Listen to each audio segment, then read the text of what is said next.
Good evening, good day, good morning, whenever you're tuning in. Yes, we are back. This is the three things, courtesy of the Corners and me, Preston Smith, your investigator, licensed detective in Central Europe. I hope if you have a problem and you need help, get in touch with me. You can find out more about that on www.cddi.pl.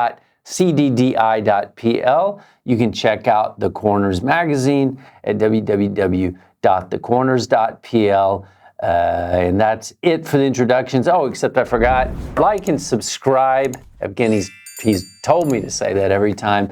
And also I should say that we are coming to you from MRP Studios in the Praga side of Warsaw. And your first question is, why, Preston, are you dressed like a merchant seaman? Well, I tell you, it's cold. It's cold, there's snow, there's ice, and I came from work, and when I work a lot, I don't sleep a lot, I get tired, that's when I get cold. And I'm still cold even if I'm inside. Nothing in common with merchant seamen, though. Sometimes I watch those big monster wave videos on YouTube. That's about the only thing which scare me half to death. I'm not ever going to be a sailor. But what are we going to talk about today? The three things. Well, the first thing, well, I promised, I talked about it. I said we were going to do it a bunch of times. Yes, we're going to do a special letters segment. A lot of people actually write me just directly on Facebook or on LinkedIn. And I tend to just write like one-word answers or thanks, whatever. But I'm going to answer some of those questions today. You guys can also send stuff to YouTube. The stuff I got on YouTube tends to be like hi or just kind of weird stuff. I don't really know why. But anyway, but I did get some good letters, and I've had some good letters for a while, and so I've collected a few that I think are worth answering. The second thing, though, is the vory zakone, the thieves-in-law. Now, This actually, the reason I decided to do this is because I've talked about them in the past. Back when we had the CE, Cheat Sheet and Crime Report, I used to do a vory of the month, and I've heard different things, and I've seen a lot written about the vory, which for me just actually doesn't make any sense. So this is going to be kind of like a primer and introduction to the vory and who they are, what they've done, and then maybe we'll drill down on that maybe a bit in the future. But I think you'll find this segment interesting because I've actually, in the past years ago, I met one. Now, and finally, the third thing, the war in the Ukraine update. It's tough. I mean, not going to lie to you, this is tough. This is going to be a tough segment. But the Ukrainians are amazing. I mean, these guys can fight. That's all you can say about that. But there's actually a lot more to say about that, which we'll get to in the third segment. But without any further wasted time on introductions, let's get right into it, into the first thing. Now, the first thing, the letters. I kind of randomly picked some of the letters. Some of them kind of made me laugh, but some of them actually hit on really good points. So I'm just going to blast through a few of them. I've got 5 or 6 here that I'll go through. First one, though, this is AP again. He's written, this is the second time he's written, actually, from the U.S. He's from the U.S. AP is kind of an inside joke. If it was from Canada, I might be concerned. But anyway, the scams you mentioned were interesting. He was referring back to the scam show, I guess. They were essentially the same as in the magazine. Well, yeah, they were. I said that. Are there other scams I should be worried about? I have elderly relatives in Poland. I've heard that older people are targeted. Okay. Yes, and yes. I think that these scams, actually, yeah. And some of this is maybe somewhat specific to Poland. Not entirely, but somewhat. The big thing when you're talking about elderly people, these are social engineering scams. Now, I've mentioned social engineering scams in the past when targeting companies, and that's like far more advanced. But the basic social engineering scam is kind of like the nephew scam. Grandma's got a nephew, basically a nephew. And this is something that started to pop up in Poland, and I would hear about it, and people called me about it long before even the big social engineering scams got famous. I mean, years ago this started. This is not something completely new. And it's not just in Poland, it's in the region, but hey, I'm in Poland. You work as a detective in Poland, you're going to run into this kind of thing. The way it works is this, is that when grandma, gets older, and I say grandma because women in Poland tend to live longer than men, and so you've got a lot of elderly women out there that are living by themselves. As we know, not just in Poland, but all over the world, you know, the elderly, they get Alzheimer's, they're thinking slow, they're tired, they're lonely, etc. And there are people that prey on these women, and it's usually on women.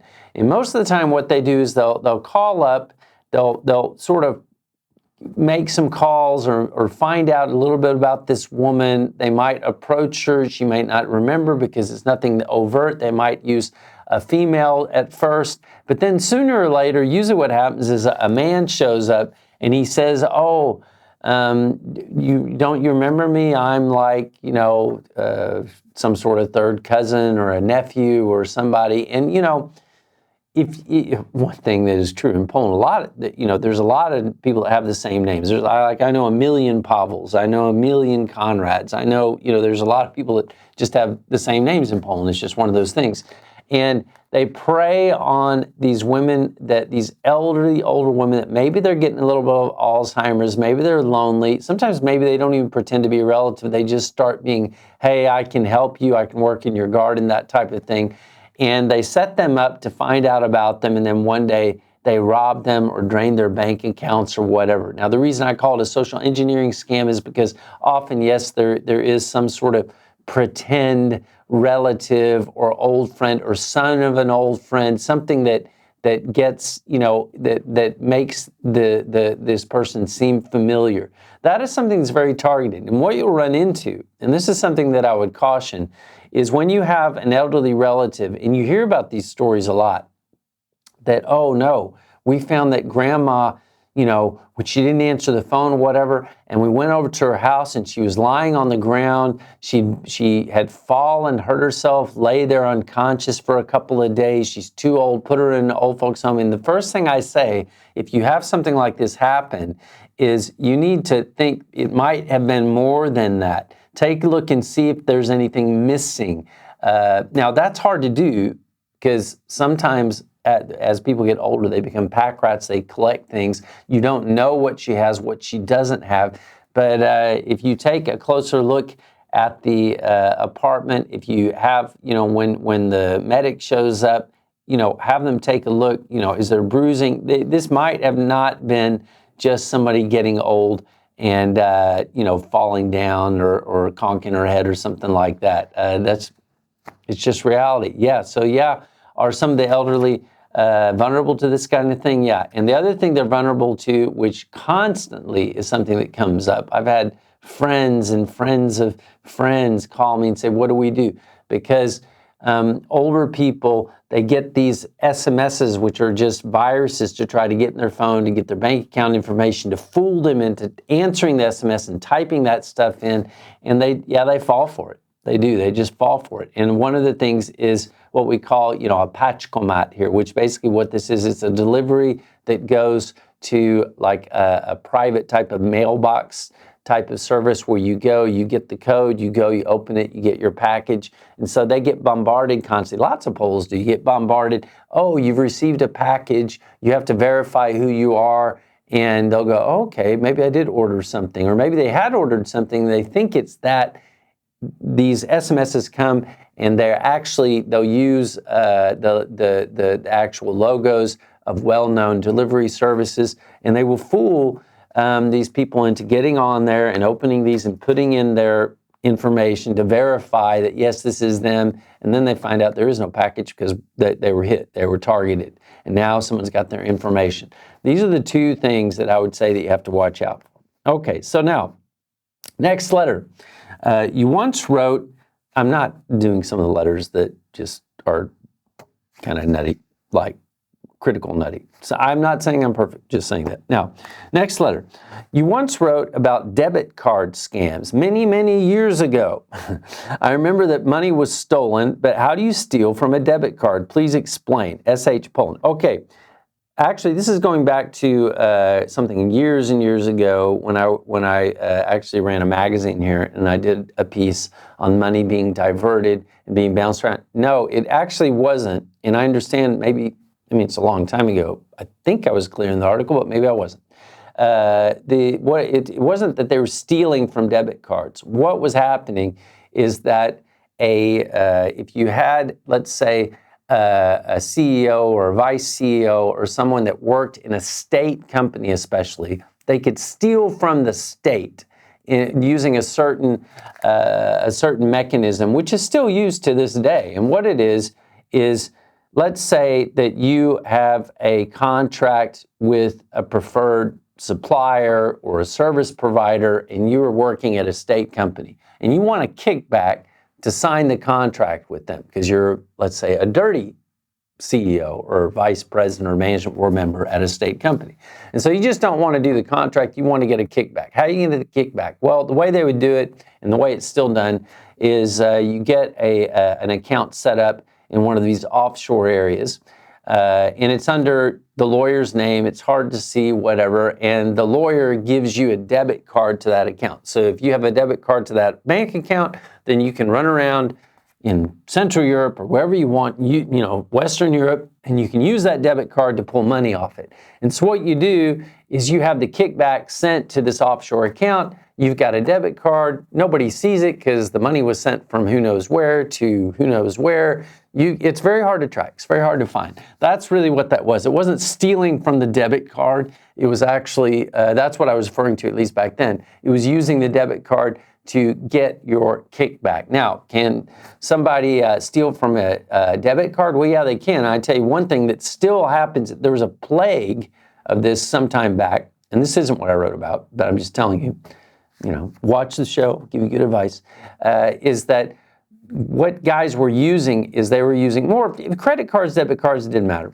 They were using a heat tracker to show what, well, and let me explain this. You know when you're in the supermarket and you go through and you use your credit card and then it wants your PIN number. Now, if it's a small amount, maybe it doesn't want it. If it's a large amount, maybe it does. Depends on your credit limit or your debit limit, whatever.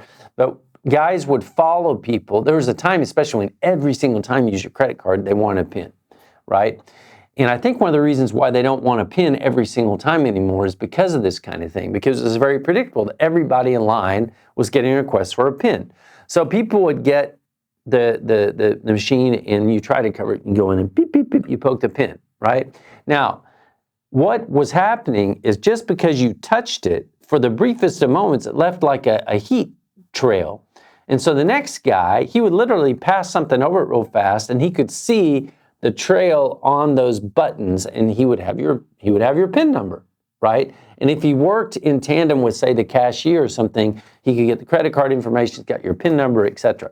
Another way that kind of thing worked was at like bankomats, cash machines, the same type of thing. So all you have to do, though, to defeat that mechanism is type in your PIN number, and as soon as you type it in, just put your palm on the numbers real quick, and then there's no heat trail. So, got some good advice. Now, next letter. Is COVID coming back? Oh, man. I remember when you posted on Facebook, and I think you were the first, thank you, that said, I don't know if I was the first, but I was the first among the people that see me on Facebook. I think you were the first that said it was going to hit us economically. I did not take it seriously, but you are right. Great. Not great. Now is there a new COVID in China? Well, we have lockdowns again, TS, in Poland. Now, what he's talking about is I did, right actually before COVID really got going on Facebook, I wrote this was going to be the economic event of our time. Of course, now we've got maybe World War III coming, so who knows? Because actually, I can say this now, I had a project at the time, and the project was for a big company, and then I had a second one for another company, which was kind of similar, and they wanted to know what this COVID noise, at the time, they didn't call it COVID-17, they just call it, what did they call it? They didn't call it SARS. COVID, what? I can't remember now. Can you believe that? What was a COVID called before COVID, Evgeny? I'm like losing my mind. I can't believe I can't remember this. COVID. Well, whatever. It was COVID. It gets like ridiculous. But anyway, maybe COVID did this to my brain. At the time, when the first noise started coming around that there might be this crazy flu coming out of China and all that, a couple of companies talked to me and said, "Hey, can you try to find out what's going on beyond like maybe just stuff that was in the press?" And so me, with my super wide network, I got in. Actually, years ago, what I worked for. I did translations and I helped people get published scientific papers and all that. So I had a lot of contacts. And I talked to different scientists in different parts of the world who were very, very concerned. And despite what you read in the newspapers at the time, that no, it's not going to be a big deal, no masks, no reason for masks and all that stuff. Basically, the contacts that I spoke to said, man, this looks bad. This is going to be a mess. In fact, the funny thing, I called, I'm not going to say which country, but I had a contact in Asia who was a medical expert, and he was like, and he said, "What's wrong with you people? How come you don't want to wear masks?" That's what he said at the time. And he goes, "We know because we've done all this research, and why are you saying that nobody knows about this? Because in Asia we had SARS and all this." And I'm like, look, I don't represent the whole world. But I did get good comments, and I wrote that, and unfortunately COVID did hit. Now, yes, there are new versions of COVID all the time. There is a scary thing that is circulating in China. I'll try to put some links down there that who's freaking out. That's kind of, you see these headlines. There are really no details yet. I think it's too early to freak out on this. I don't have any inside information this time. I haven't talked to anyone. I don't have a project for this right now to say that, hey, yeah, watch out, it's coming. We're all going to be in a lockdown again. Now, if your question was, did you have this? Oh, yeah. Will we have lockdowns again? To be honest, I don't think so. I think that despite, if lockdowns had happened timely and people had maybe, because when you say that, do lockdowns work? Do they not work? Do masks work? Do they not work? Well, nothing works. If you have it here, then you don't have it. You have it there, you don't have it. There was no, as much as everybody talked about that everyone went to lockdown, they didn't do it at the same time. They didn't wear masks at the same time. In the beginning, masks worked. Later on, the virus mutated, masks didn't work anymore, et cetera, et cetera. I don't think now that any government is prepared to deal with the backlash, the economic backlash, the will of the people, all that stuff. I don't think there are any politicians out there willing to go, except in China, maybe, that would want to do that again. So no, I don't expect it. Now, the only thing I'm going to add here is that, now there are plenty of people saying, oh, lockdown should never happen. COVID, it was a myth, nothing. Look, I'll tell you very quickly without going into details, I got COVID 4 freaking times. The third time was really bad. I wound up in the hospital, and it was surreal in the middle of the night. The hospital was completely full.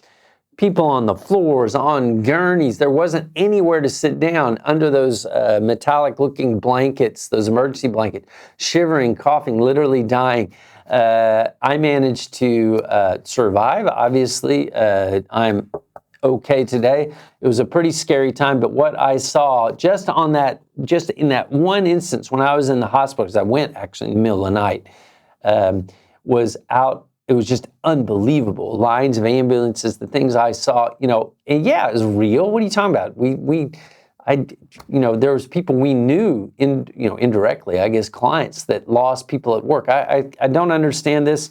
If you are out there saying that it wasn't real, that it never really happened, that it was overblown, I don't even know what to say to you. I'm actually offended, to tell you the truth. You say that to me, I'm going to mouth off to you. Or, I don't know, wave my private parts in your general direction, do a Monty Python thing. Anyway, next question. Next letter. Preston, in the War in Ukraine article in the mag, you misspelled Russia. It doesn't have 3 S's, DT, Slovakia. Yes, I know.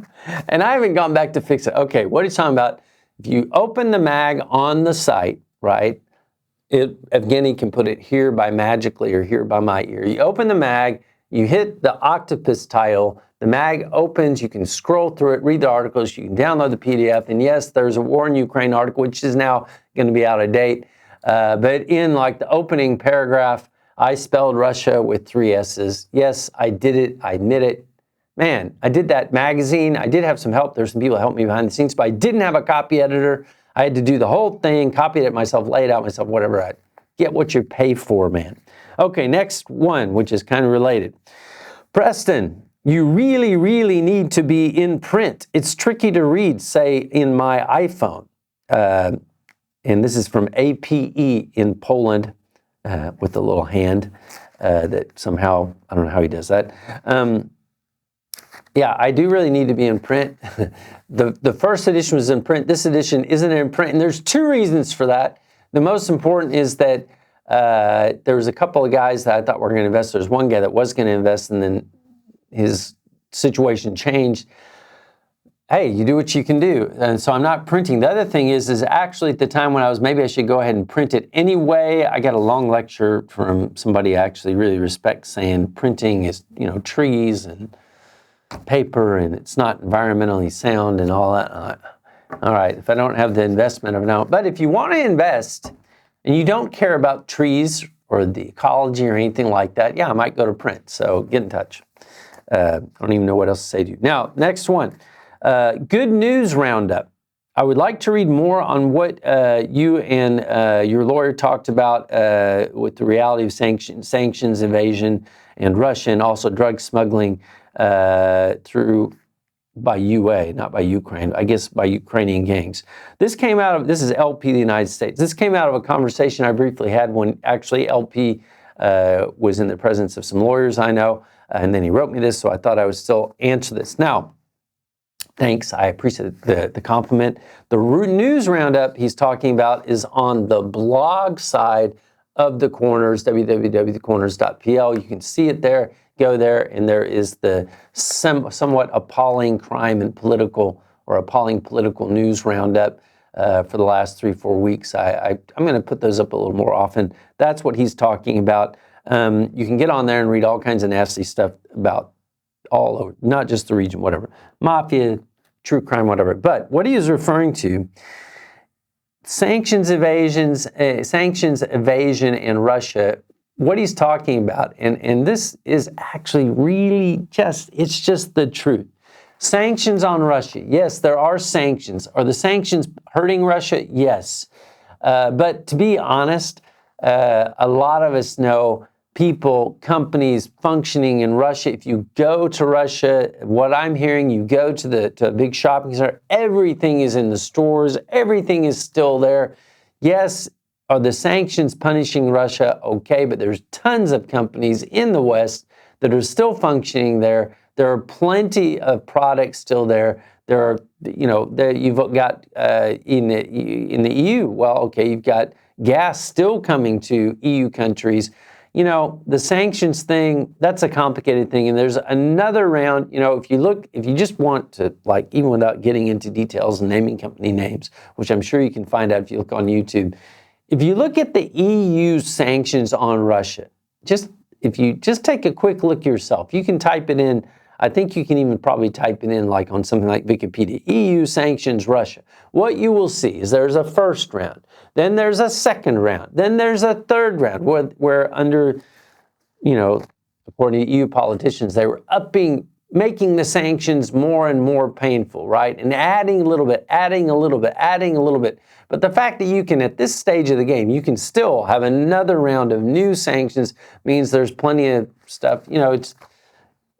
It's kind of perforated when you take a look at what's really going on with the sanctions. Now, drug smuggling, crime by Ukrainian gangs. Okay, it's a little bit out of context because it's not, I don't want to say just Ukrainian gangs, Russian-speaking gangs, etc. And let me explain what he's talking about here and what the kind of things that you're hearing.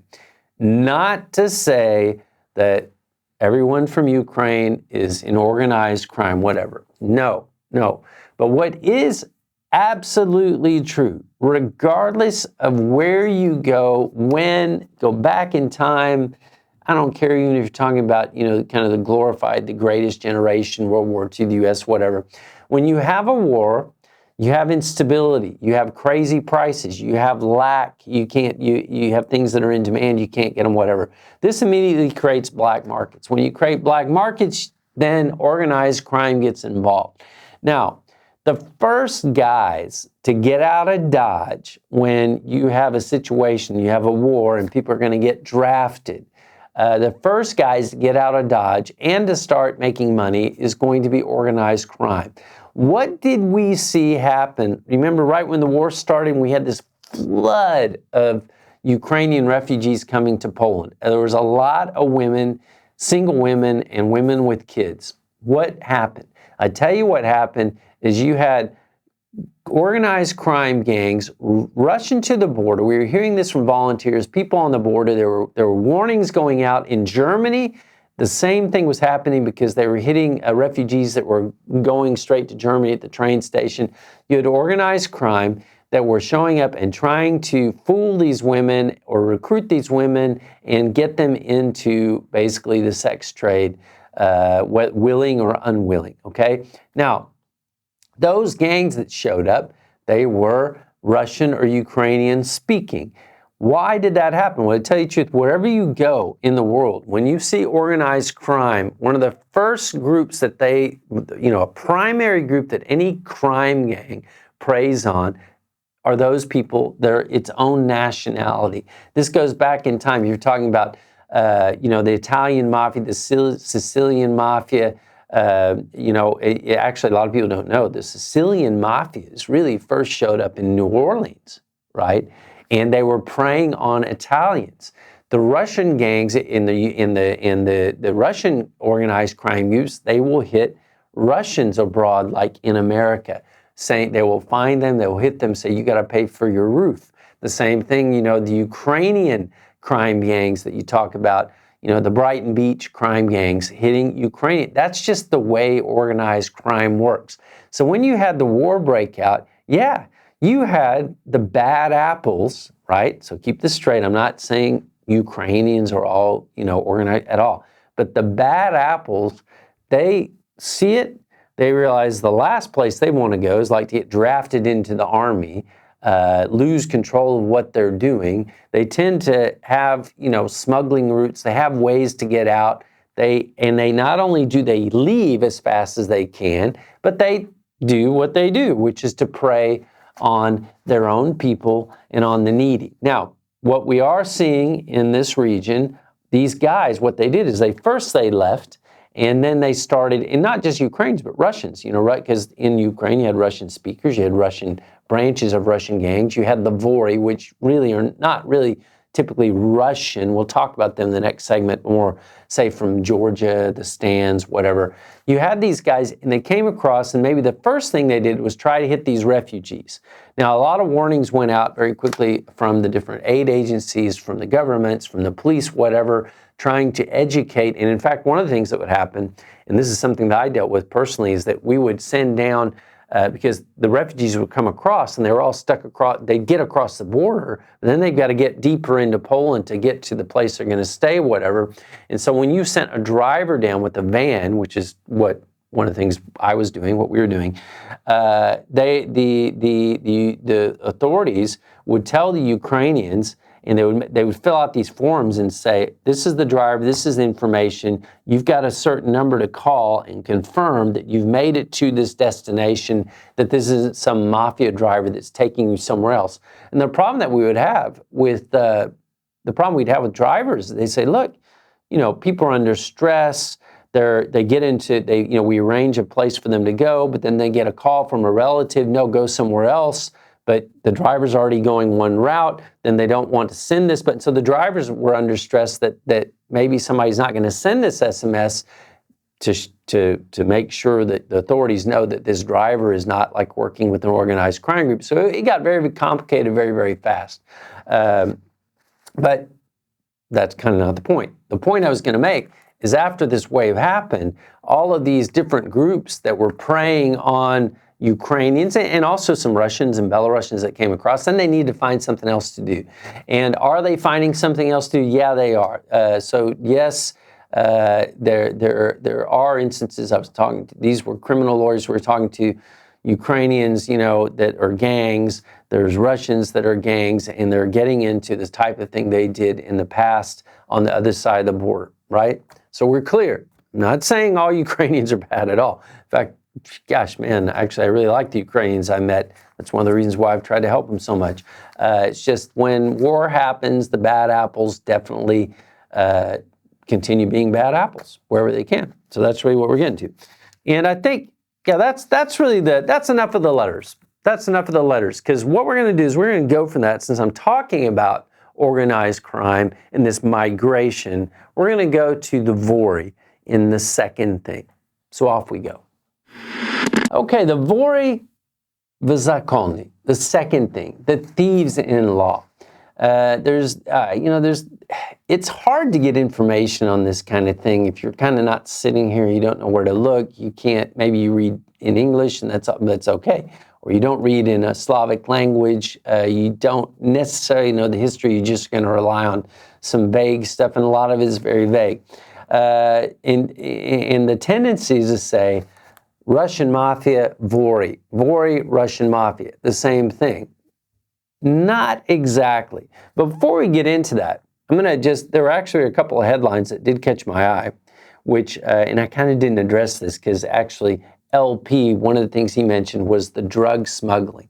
The drug smuggling, before I get into this, that's not so much actually the Russian mafia or the Ukrainian mafias I was talking about, or even the vory, although, yeah, of course it is. Of course you have drug smuggling. But one of the things that has happened because of the war is you have changes in routes, changes in mechanisms. So there's a lot coming up through the Balkans right now. But honestly, when we're talking about, say, Poland, Czech Republic, our region, a ton of it has come over the last few years, especially during COVID and right before COVID, but even up till now, as I mentioned in other shows, coming from Antwerp, into Antwerp, into Holland, well, Spain, and actually the trucking routes, coming from South America through these gangs that we've mentioned in the past, whether it's Tito and Dino or the Cavaches or the Scaljaris or the Kinahans or the super cartel with the Moco Mafia, whatever. So a lot of the drugs is coming from there. It is true that the drug routes that maybe would have come straight from the East in the past, they're not coming that way because of the war. So the smuggling has changed a bit. There's one thing, though, that caught my eye. I'm going to put a link to this, too. And it was an article in the Financial Times, and it said, drug gangs have infiltrated shipping supply chains, warns Maersk executive. And this is the Financial Times. Yes, good story, great story, not a scoop. I've been saying this for 5 years, actually more than that, because we actually ran into this a couple of years before COVID even happened, and more than once. Supply chains, whether you're talking about a big logistics company like Maersk, right, or the private or the smaller logistics companies, or even a company's logistics arm, like say you're producing widgets and you have your own trucks that go in and out. Yeah, I'm telling you, there's tons of that. It's been happening for a long time. It got going quite some time back. And the reason why it's happening, well, there's two reasons. If it's the big international shipping container chains like a Maersk, right? Well, yeah, you want to get this stuff into containers. And if it can get through the ports, and honestly, every port in the world, there are problems. Guys get paid off. They get paid not to look at stuff. I could talk about that all day. And it's not just drugs. It's all kinds of stuff. I'm going to say that because that's a good subject for another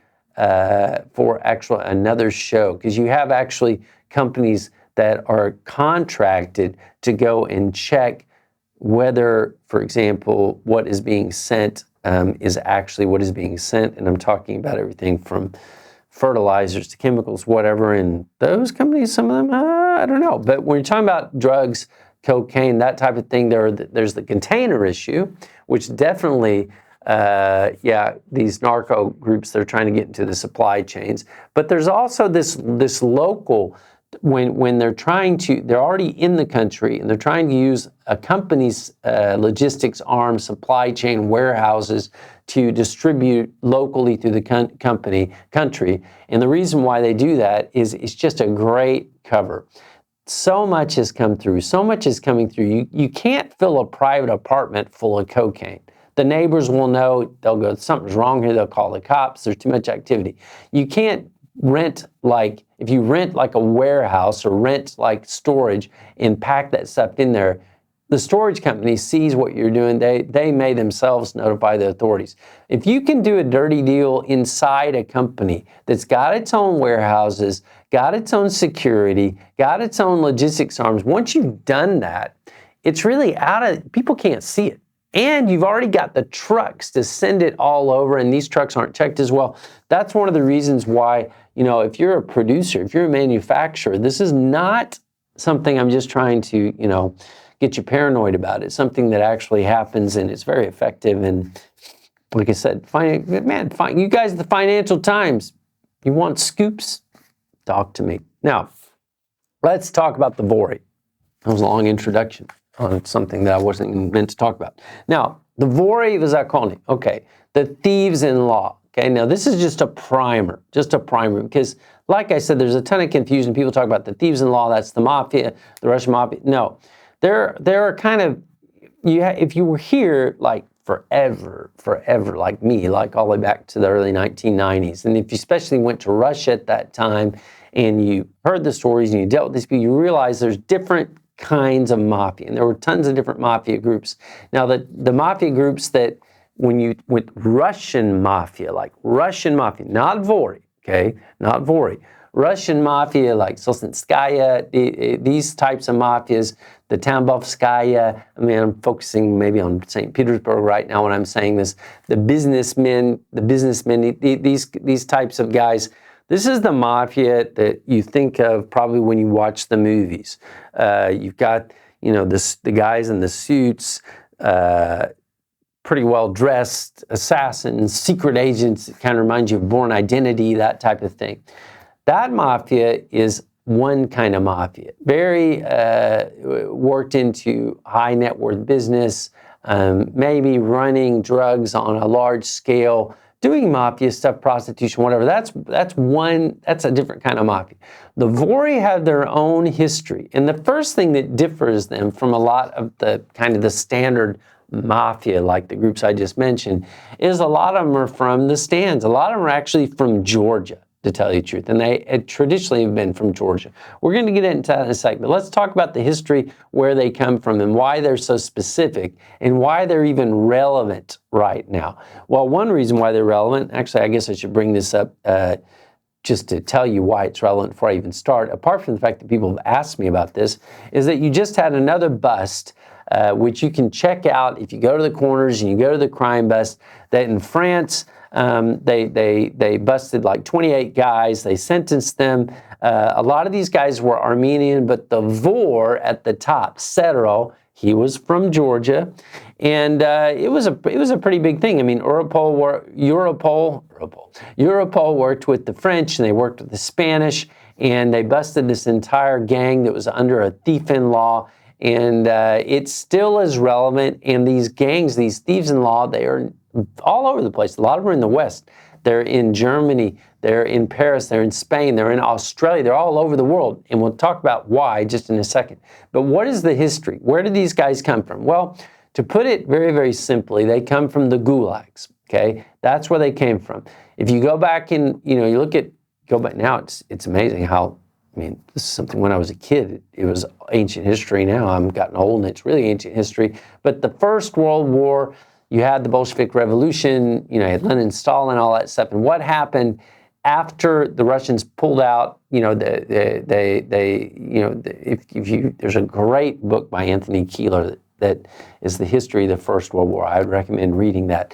But Russia, during the First World War, they ended up having their own problems. You had the Reds, the White, the Revolution, then you have Lenin, and then later Stalin. Now, one of the things that happened when the communists took over is, for a very brief period of time, it's like they almost eradicated crime and criminals altogether, because they just threw so many people in the gulags, criminals and non-criminals and people they didn't like, dissidents, the educated, whatever, and that man, suddenly all the criminals, literally the entire criminal element was in the gulags. Well, hard cases, criminals, what do? Well, regardless of where they wind up, they are gangs, they have their organization, they're bullies, they take over. And that is where the vory really came from.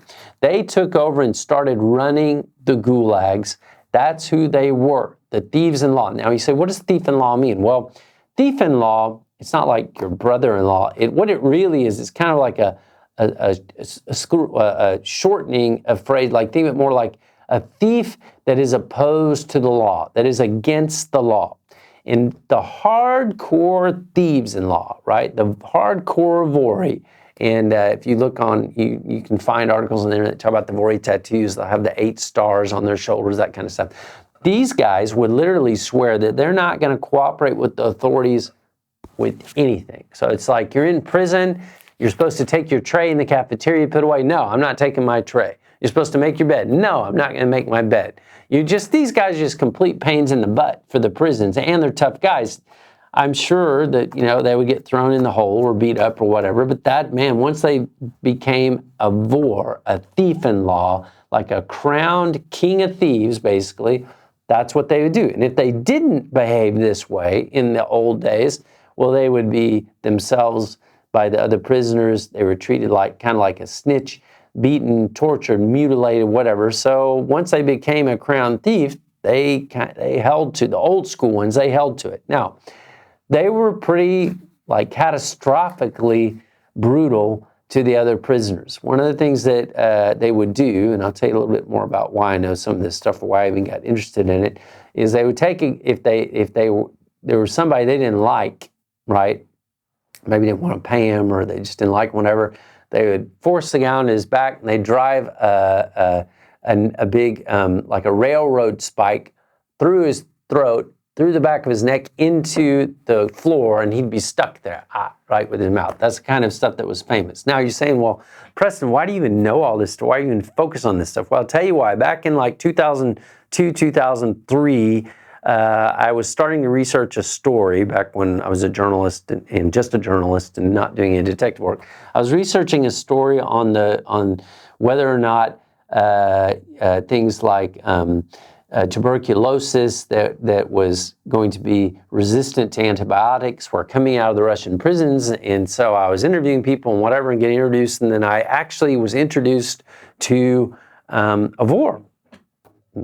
I'm not going to say how or where or how that went or why. And the guy that was actually really serving as an interpreter fixer, because I didn't speak Russian well enough to do this, and this guy didn't really speak any Polish or English or Czech or anything like that. That guy told me a lot about, and then we just started talking about vory and thieves-in-law and all this stuff that had nothing to do with what I was intending to research, and then I didn't even write a story. But this is where some of this came from.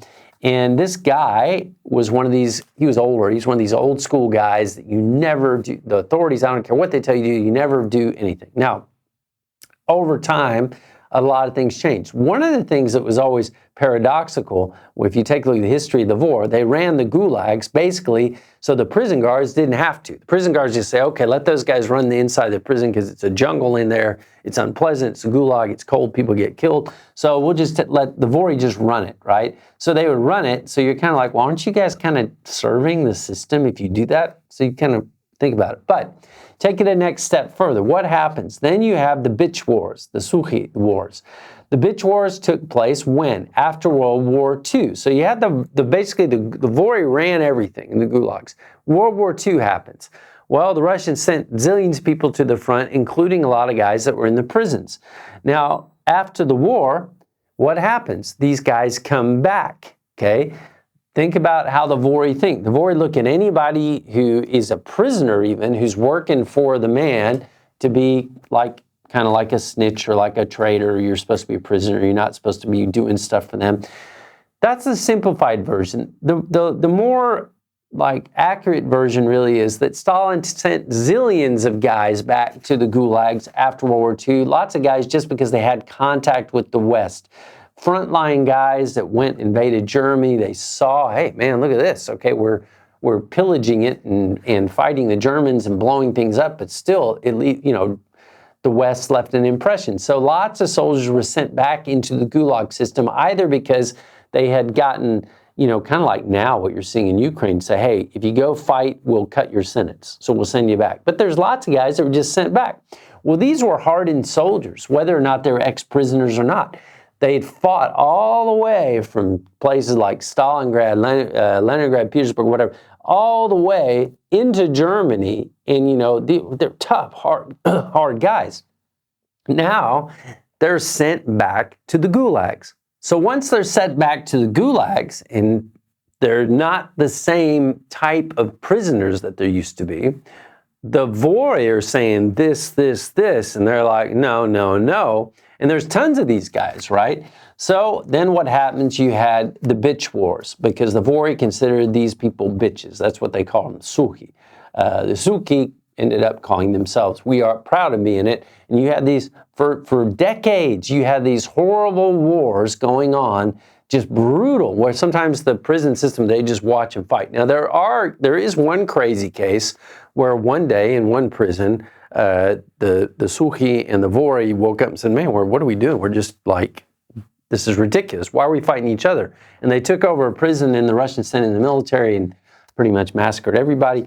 But most of the time, you had the vory and the suki fighting it out literally for decades. Then what happens? The fall of the wall. So mafias pop up in different parts in Russia.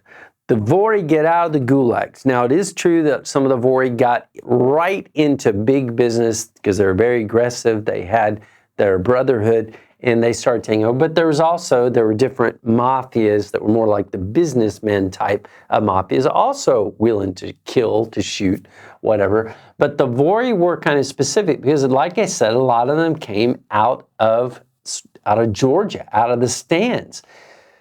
These guys, a lot of what they targeted would be some of these gigantic open-air markets that you found in Russia. They would take over all maybe some of the stuff that you might think is a little lower down on the scale, not necessarily international drug trafficking, but literally taking over like areas, land.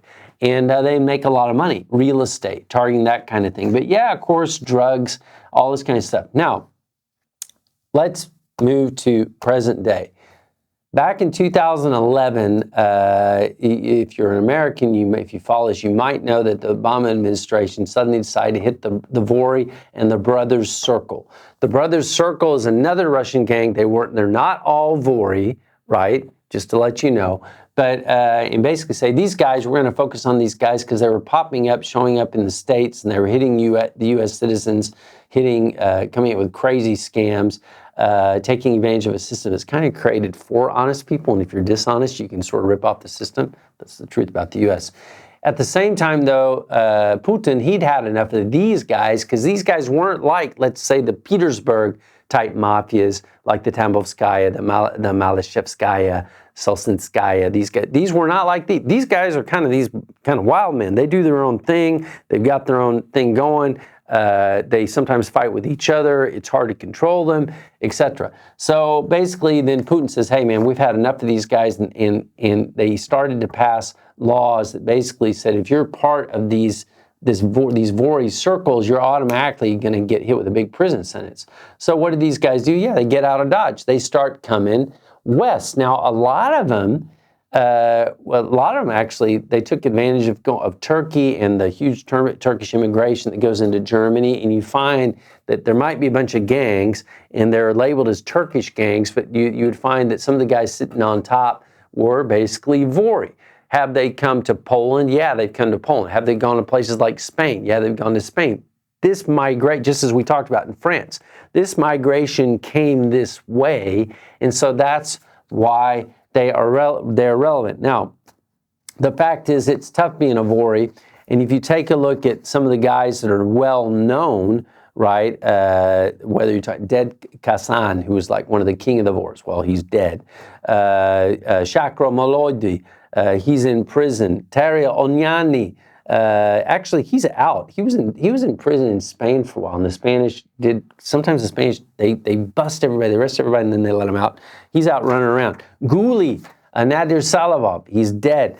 Some of these guys that are some of the most famous ones are dead, but there's a bunch of them out there, and they're still running around, and they're still doing their thing, which is not really the same thing as these narco gangs that we were talking about in the last ones, like Tito and Dino, or the whole the entire Darko-S spawned Montenegrin mafias out of Kotor, or the mafias that are controlling, that were working together, the super cartel to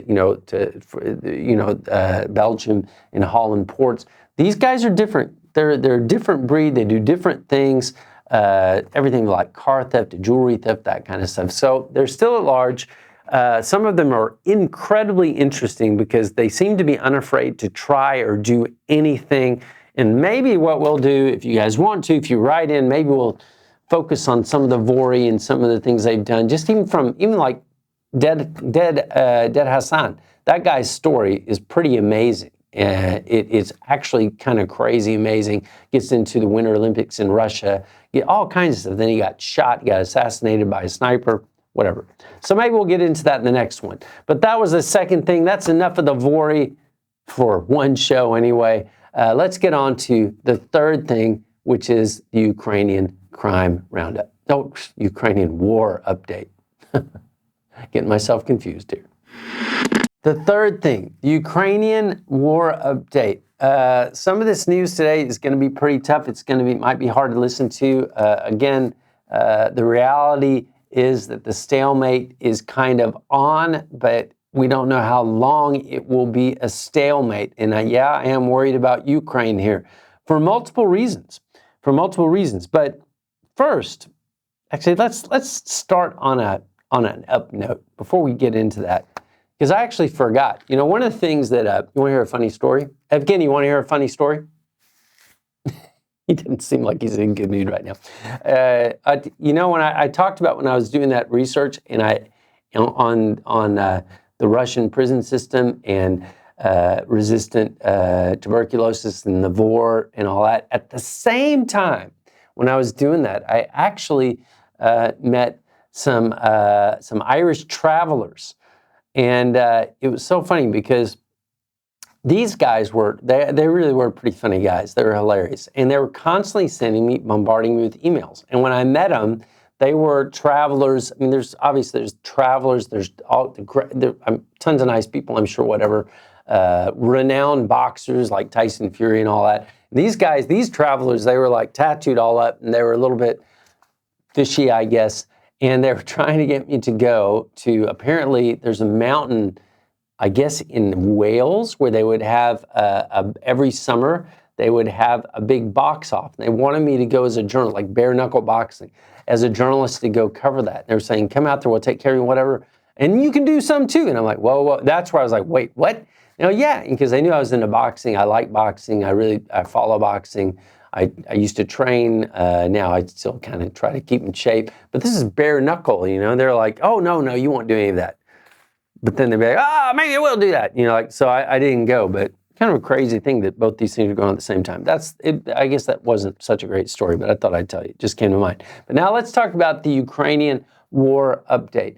Okay, here's the bad news. The bad news is if we thought in the beginning, last year and earlier this year, if we thought that, let's just say the Allies, that the West was a bit not quite together when it came to funding and being on the same page when it came to Ukraine, this is not getting better. Obviously, we talked about some of the U.S. Funding issues, but we're seeing a lot of things going on. And very quickly, the Robert Fico-led the government, the Smear Party, whatever, they said they're not sending any bullets to Ukraine. They're also now, Fico met with Fiala in the Czech Republic, and the Czechs are backing them to get an exemption to keep buying oil, or at least to be able to buy products that come from Russian oil. You've got Hungary, which has basically said the whole time the sanctions shouldn't be happening. You got Serbia that is not in the EU, but they're saying they're neutral, but they're definitely not for sanctions. We've had, if you take a look at some of the countries in the West, some have been more forthright or delivered armament or support faster than others that you might think would deliver.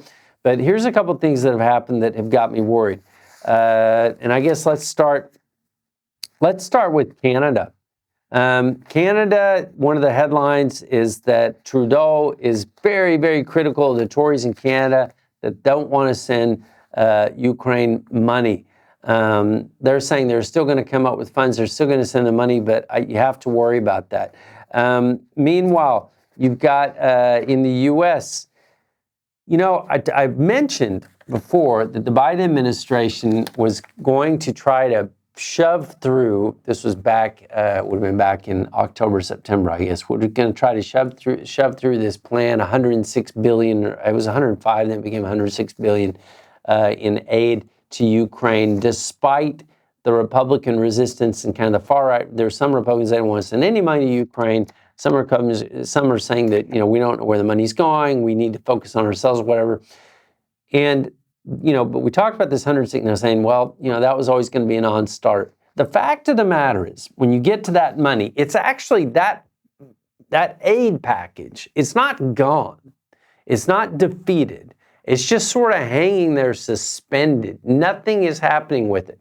And you say, well, okay, what is really the deal here? Well, the deal is that the Republicans are saying, if we're going to send aid, right, to Ukraine, even the ones that are for Ukraine, they're saying, if we're going to send aid to Ukraine, then you Democrats have to agree that money is going to be spent. This is going to be part of the same package on the border, right? Whether, you know, trying to do something to stop the influx of immigrants, illegal immigrants into the U.S., you know, building a wall, all that kind of stuff.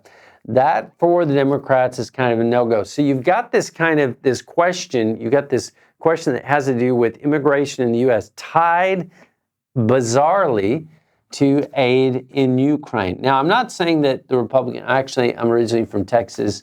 We've had illegal immigration forever. It's been a topic ever since I was a child. I am not actually someone who is against toughening up the borders and sending a message, hey, look, because I think that when you send a message, hey, just come on, that is when you create waves of people that are coming, and you get, again, you get organized crime, you get all kinds of stuff that comes through. I'm not talking about saying, oh, well, they're all criminals, they're coming across. What I'm saying is that you get people that focus on trafficking in people, and it becomes a business, right? But not to stray too far from the point, this issue is tied to Ukrainian aid. Now, I said it last week, I'm going to say it again. When I speak with anyone that is involved with Ukraine or has spoken to the military there, has spoken to people on the ground, they all say, and you can see this in news reports too, but they all say, look, we don't have enough ammunition. We don't have enough shells. We're just being, the Russians are throwing everything they have at us, and we're going to talk about that, and we are not getting the ammunition and the shells and the what we need to defend ourselves fast enough. This is a huge, huge worry, and there's no way to make light of this. Do I think that tomorrow we're going to see just tons of the coffers opening up again and the money coming? No, I don't. Which is one of the reasons I'm worried. Now, there are rumors, they've even shown up, I think that was in the Telegraph, maybe it wasn't, I don't want to misquote anybody, but there's been constant rumors that the U.S. And Russia have been talking to put pressure on Zelensky to actually come to some sort of agreement, which I guess would be Crimea, or the lands that Russia has taken are going to stay with Russia, whatever. This has been denied many times over by the U.S., but it's out there, and it's so much out there that you kind of, it makes you wonder. It does make you wonder. I don't know anything. I have no contact that's told me, yes, this is really happening. None. So maybe it's not. Maybe it's not. But let's go now to what's going on the battlefields. We're going to go through the maps and talk about the good, the bad, and the ugly right now. So the first thing, just like I always do, I'm going to do it again today. You're going to take a look at the big map, just so you know where you are. I know a lot of guys, you already know where you are, but just saying it. So you've got Kherson down in the south, Zaporizhia. You keep going up. You're going to go up in the direction to Bakhmut. You're going to Svatove, all the way up to Kupiansk, you got that whole arc. So you kind of know where you are. I'm going to talk again, I'm going to start in Kupiansk. One of the reasons why this has been on my radar for a long time,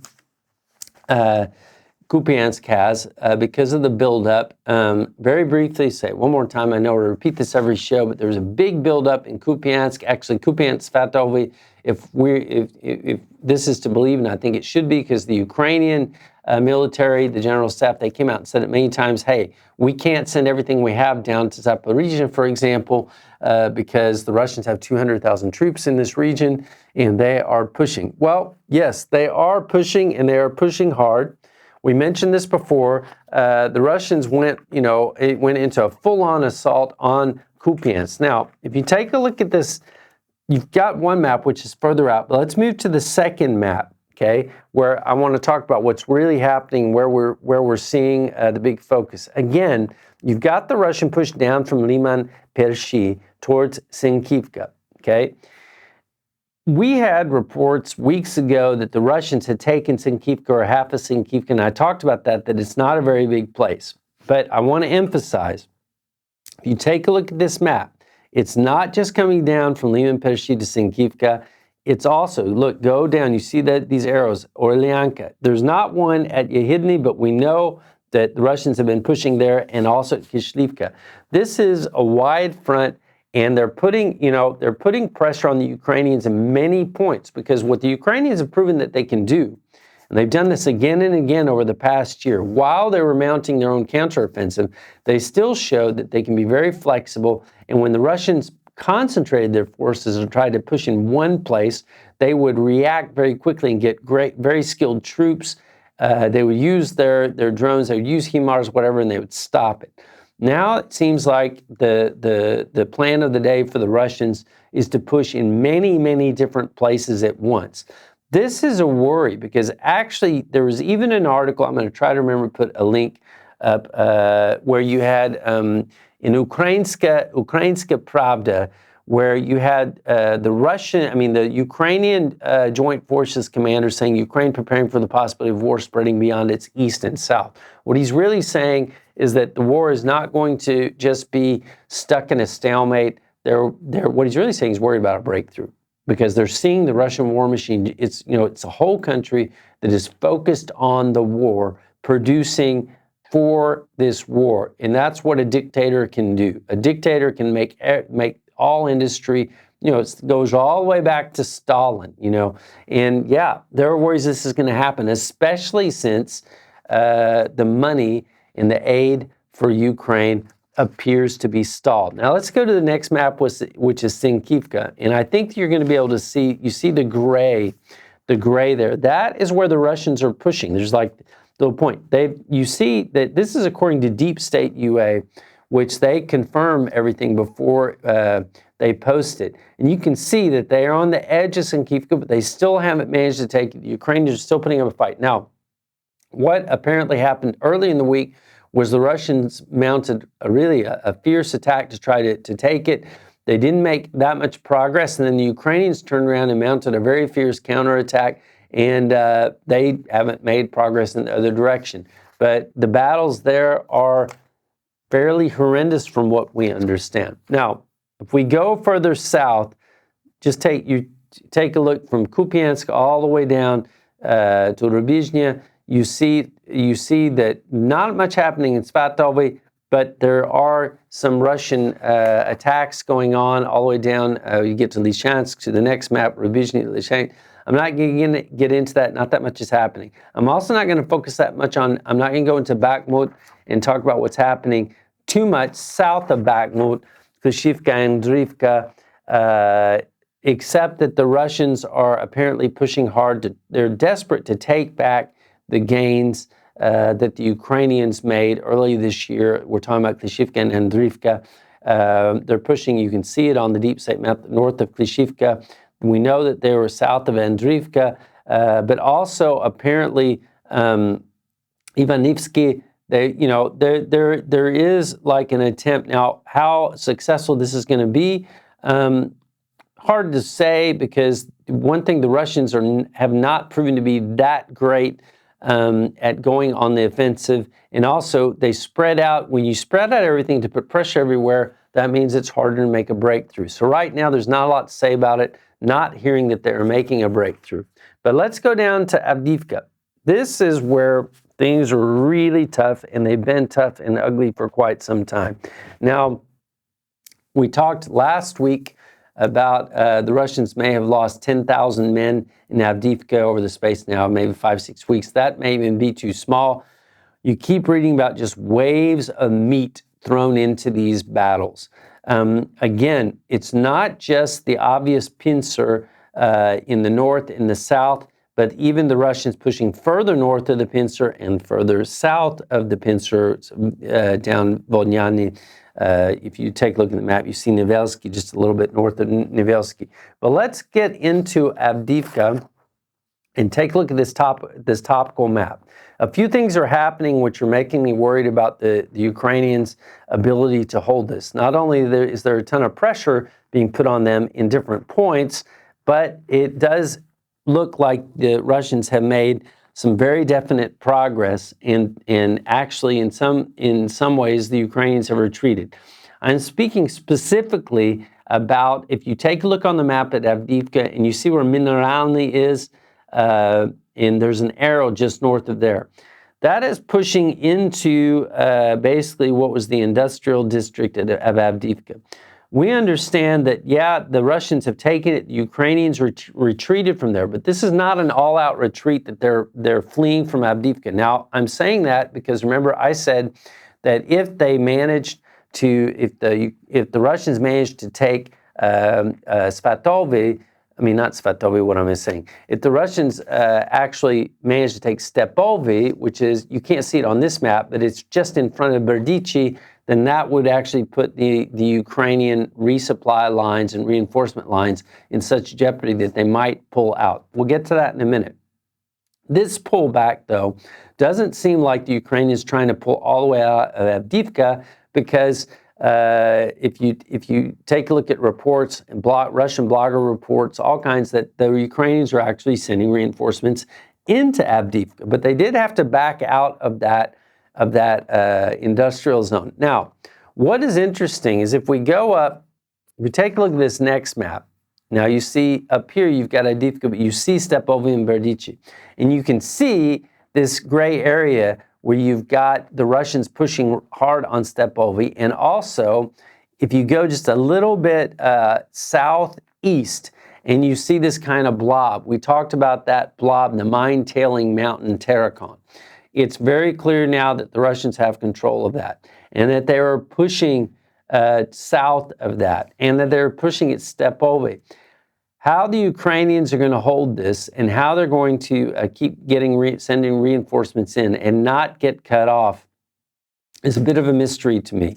I would not be surprised if there is a decision to pull out of Avdiivka, but it hasn't happened yet. Let's take a little bit of a closer look. This is a focus on that tip of Avdiivka. You see Stepovy, you see that push by the Russians beyond that blob of the mine tailings. Serious stuff. And actually, if you really look at it, you would wonder, how are they actually able to use these roads and go southeast and to reinforce? Pretty tough stuff. Doesn't look great. That's all I can say to that. Right now, there's not a lot more information, but the battle for Avdiivka is tenuous. Now, take a look at the next map. From Avdiivka all the way down, you see where Vuhledar is, then Velika Novoselivka. There's a lot of Russian activity. They're pushing, but nothing that I would focus on. Let's go down to Zaporizhzhia and Robotnya. That is Robotnya. This is Orikhiv, that part of the front, but that salient you see, you should probably know this if you watch this, that is Robotnya. Go to the next map. And the reason I want to focus on the next map is that you can see on this map, I'm backing out. Okay, you backing out. You can see on this map where you've got you've got Robotnya, you've got Novoprokopivka, But then go south, you've got Tokmak. That was originally, we remember we were going to try, they were going to try the goal was to drive, to break through Robotnia, get all the way to Tokmak. You've got Verbova, you can see these things, and you can actually see the trenches and the defense works. Now, you may say, man, it seems like there's more than there used to be. Yeah, it does seem that way to me too, because it is that way. The Russians really put a lot of work into reinforcing this sector, into trying to make sure that nothing was going to go forward and there was not going to be a breakthrough that would allow the Ukrainians to get to Tokmak, either from going to Verbova and pivoting, or to breaking through at Novoprokopivka. If you take a look at the next map, you can see, though, that the Ukrainians have pushed forward to Novoprokopivka, even though they've been getting hit by artillery and Russian attacks from the west, directly at basically what is Robotnia, the edge of that. And that's kind of how the Ukrainians, you can even see that kind of road. That's how they get down in their Novoprokopivka. Now, one question that you're probably going to have at this point is, where are all the tanks? Because we kept hearing about all the tanks. Well, all the tanks. There are a lot of tanks, but a lot of the tanks that have been supplied from the West, and I think that the figure that I heard was over 800, actually, ironically, are T-72s. I'm going to put up another link, which is basically a Statista link, which is the number, or at least the number that we know of battle tanks that have been committed to Ukraine. And you will see, if you take a look on this, from the different countries. Well, the one that's given the most is actually Poland, 270. You go down further, though, and you see, like, the United States T-72s, 45. Netherlands T-72s. There's lots of these T-72 tanks that were supplied. Those are the big numbers. But when we talk about the ones that kept getting in the headlines, the Leopards, right? Leopard 1s. Well, Denmark supplied quite a few. That's 37. The Netherlands, 37. That's a lot. U.S. Abrams tanks, 31. Now, these are disclosed that they're committed. I'm not saying that they're there yet, okay? That's important. Go down further. Germany got Leopards, 18. You got 14 Challengers from the UK. You got Leopard 2s from Poland, 14. Leopard 2s from Spain, 10. You got some of these tanks, right? But a lot of these, in my opinion, they were committed. They are not there yet. There are some that are there. We know there's some Abrams there. Now, where are these tanks? How come these tanks haven't been used? Well, few reasons. It appears, and this is the theory, that the Ukrainians are now waiting, because they got them pretty late. Like, the Abrams didn't actually show up until October. And then you had this question of the depleted uranium and whether the Russians could see that, could fixate on that, hit the warehouses. They were hitting ammunition. But it looks like the Ukrainians are going to hold these back for possibly the spring. Am I implying there'll be a Ukrainian spring counteroffensive? I'm not saying there's not going to be, but kind of what I'm thinking that they are going to do is they're going to use these tanks as in a way to be flexible and to quickly stop any types of Russian drives, because you can get the tanks somewhere and they can be effective and be used basically as gun emplacements. And I kind of, that's my theory. Now, I don't know if that's the case, but what does seem to be the case is that the Ukrainians are sort of holding these back. Now is not the time of year to be able to use them anymore. It's been mucky, it's been wet. They'll sink, especially big Abrams tanks. They'll sink into that muck. Although some will say that they're equipped to move in Europe. That may be true. I'm not getting into an argument about that. You ex-military types can argue about that. But let's go finally to Kherson. Krynki, there still was a lot of hope. There still is hope in Krynki. There are multiple in Kherson, that front. Now you see Kherson, you see the river, you see this big, you see you see this arrow. That's Krynki. Let's get a little bit closer and really focus for a second on Krynki and talk about what is going on there. What is going on there? The Ukrainians are getting more guys across. They're digging in. But it sounds very, very difficult, because we know now that the Russians are literally throwing everything they can to try to drive these out, to try to get rid of this bridge, this foothold before the Ukrainians can really get further in and embed themselves, say, in the forests and be very, very difficult to get out. Sounds pretty hellish. The type of propaganda that comes from the Russian side is that they capture Ukrainians who are severely frostbitten, and they try to make a show it from the Ukrainian side that they're getting guys across, that they actually, there may be a second push, they're on the edge of a real breakthrough. To tell you the truth, I don't know what the answer is there. I don't think anybody does. Neither side wants to show all their cards, which is understandable. So that's it for today. That was the 3 things. I guess we talked about a lot of things. I hope that you got something out of this, apart from the fact that I'm cold and I don't want to be a sailor. But otherwise, stay tuned for next week. It looks like we got a couple of guests coming. Will they show up? Will they not? I have no way to know. But if they show up, they're going to be quite interesting. Tell you the truth, there's some other things brewing, and yeah, we may go back and focus a bit on these wars, on the vory. Interesting guys.